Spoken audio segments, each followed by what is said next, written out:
Depression এখন ঘরে ঘরে, ডিপ্রেশন এখন জনে জনে, এখন প্রতিটা মানুষ কম বেশি ডিপ্রেশন।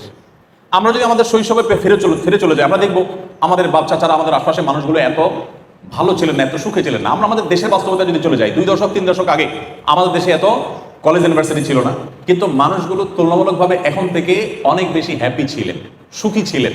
আত্মহত্যা এটা কালে ভদ্রে হতো, এখন যেরকম দেখা যাচ্ছে সকাল বিকাল এরকম হতো না।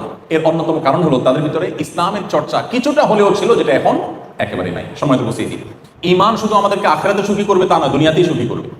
ঈমানের পাশাপাশি নামাজ হলো মানুষের সুখের একটা মূল মন্ত্র। যারা সঠিকভাবে নামাজ পড়েন তারা বলতে পারবেন যেই কোনো ডিপ্রেশন, যে কোনো পেরেশানিতে, যে কোনো মুসিবতে, যে কোনো বিপদে মানুষের খুব আগ্রহের সাথে, খুশুর সাথে যথাযথভাবে 2 রাকাত নামাজ যদি কেউ পড়ে, তিনি অনেকটা হালকা হয়ে যাবেন, তিনি অনেকটা প্রশান্তি অনুভব করবেন। এটা যারা নিয়মিত নামাজ পড়েন, সুন্দর করে নামাজ পড়তে জানেন, তারা বলতে পারবেন।